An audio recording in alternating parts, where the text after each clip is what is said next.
an update on my dog. I should say his name is Guy. I don't know if I mentioned that earlier. It's now about 4:14. This happened, I think, around 10 o'clock in the morning. I was actually working inside, and the dogs had been gone for hours and hours. I think since the middle of the night, which is totally normal. I've been taking care of them for 7 months, and they come and go. They're usually not gone for more than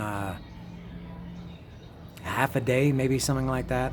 But they were gone when I woke up, which is totally normal. I usually give them breakfast if they're here, which is about half the time. And when they come back, and I'll show Guy in a minute. He's right here. When they come back, I always know they're back because I work right here beside the window, and I can hear when they get back. I hear more than I see because Guy, when he lies down, he's very inelegant or unelegant. He crashes against the door when he lies down. He's very kind of sloppy and a little bit rambunctious. Or sometimes I hear them, when dogs shake their head, you can hear that. And I heard that when I was working and I was in a call, and I thought, oh, the dogs are here. I'll go out and see them when I finish this call. And I went out 15 minutes later, and that was when I saw the bloodshed. But that was, ooh, there's a big dog there. Look at that pit bull there. Look at. You see it?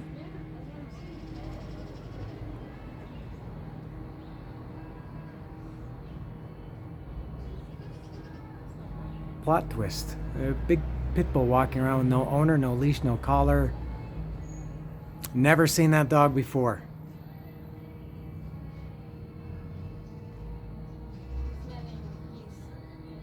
Yeah, look at the size of him. He's the size of Max. So anyway, this has now been, I guess, around 5 hours since this happened. So here he is. Obviously, he's very tired, and I have to clean the blood. He's very tired. They put him out for his repair job. Let me just do something here. So he's still pretty woozy. All of the white spots are where his wounds were. This was the worst one, I think, the one on his neck. And maybe this one, the one on his nose too, was really, really bad. And it was really swollen, and there's blood on his blanket too. I turned the blanket over. I'm gonna have to obviously wash it or take it to be washed because I don't have a washing machine. So he has, I don't know if it's stitches or staples. And on this side he had two. This was from a previous injury. This was in January. He came home and his head was ripped open. I had to take him to the vet and get that fixed too. So there he is now. He's up and he's on the leash here. He's got to recover. The thing that makes this difficult for me now is, and there he is. Oh, he's really out of it. He wagged his tail when he saw Lily is here. He wagged his tail when we went to pick him up. He was very excited, but they knock him out completely. I asked him, like, do you put him out cold or just like sedated? He said no, they're out cold. And they said he drank a lot of blood, right? Mm-hmm. Yeah, which he threw right. Yeah, and then they also said that you can expect, or that we could expect him to have diarrhea with blood because he drank so much. So they said if that happens, don't worry. It's not internal blood from him. It's from the blood he drank. They also said Lily is here almost passing out hearing all this. Yeah. And then when we were walking home, and the vet is right over here. If you can see this this red kind of tent here, that's a little taco stand there. The vet is right beside there. It's really like a 1-minute walk from my house, which is great in these emergencies. And they also said he might vomit. Why vomit? Why? Because of the gas, the anesthesia? Stress, yeah, stress too. She said the diarrhea might be from stress. So we got right in front of that orange tent, the taco stand, and he was vomiting. It was brownish red, very, very ugly looking. So he is starting his recovery now.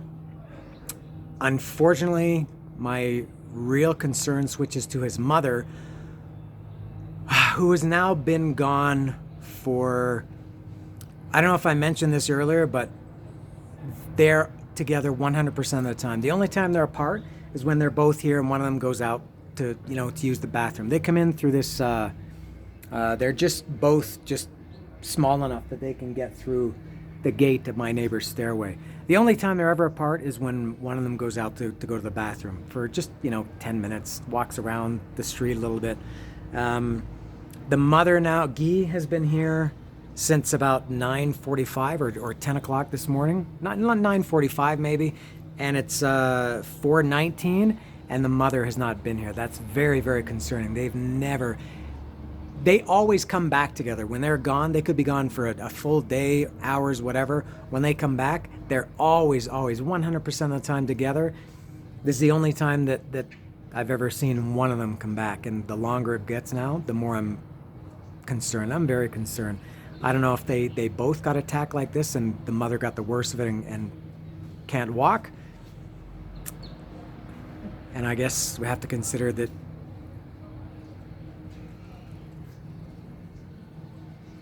something worse could have happened, or that she's injured and scared and doesn't want to move from wherever she is. I don't know, but that's my concern now. Nothing I can do about that, but be worried or be concerned. And the other problem for me now is he's got to recover for at least a week. And as I've mentioned, he and his mother are always free to come and go. But now, because I want to keep him safe, I've got him on the leash, which means I have to take him for a walk 2 or 3 times a day, which is part of the reason why I don't want the dog. There are many reasons. That's one of them. I love dogs and cats. I love all animals. But I'm just not set up for a dog. That's why I'm fostering this one. So this is going to be difficult for me. And I had the same thing when he had his head cut by another dog in January.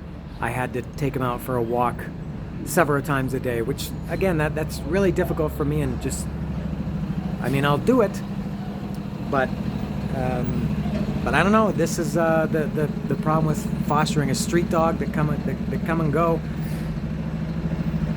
I never know when they leave. I never know when they come back if they're going to be in this kind of shape or worse, or maybe one day neither of them comes back. I've always known this, and you try not to get attached, but that's very, very hard. I've been looking after them now for 6 or 7 months, and they are street dogs, but I'm very attached to them, and I really, really love both of these dogs, and they love me, and they for street dogs, they've got a very good home here. I feed them every day. The upstairs neighbor also is very helpful for them.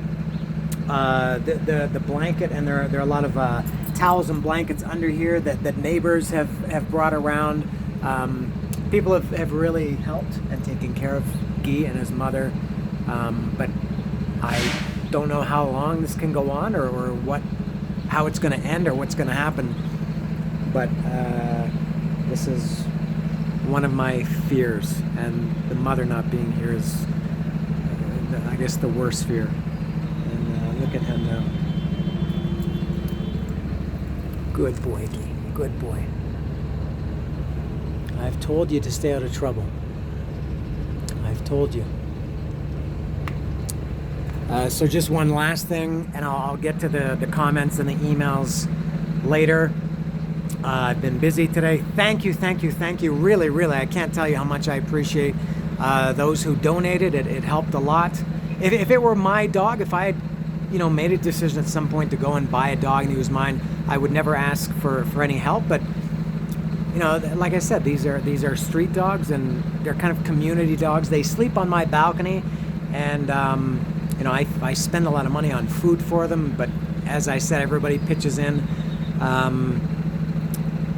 And I don't have a lot of money, at least not money that I feel responsible enough to have a dog for this reason. But thank you, really, really. I can't tell you how much this helps me and makes me feel better. And in tough times, I do feel better knowing that people are so helpful. Really, thank you, and I'll get to you individually. Not sure when, but really, really thank you. I think that's it. So from me, really from the bottom of my heart, thank you. And especially if Guy knew what was going on and if he could talk, I'm sure he would also thank everybody. Really, thank you very much. And I hope I can give a positive update at some point about the mother, whose name is ma mère.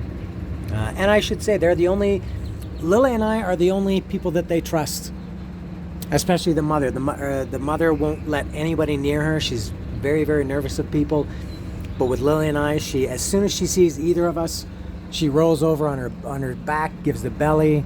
She howls with delight when she sees me when I'm gone for the day or longer when I come home, or when she sees me in the morning. She howls with delight, but she won't let anybody else touch her. Even my neighbor upstairs who feeds her, she won't let her near her. Guy is a little bit more of a people dog, but they both have some trouble. So once again, really, thank you very much.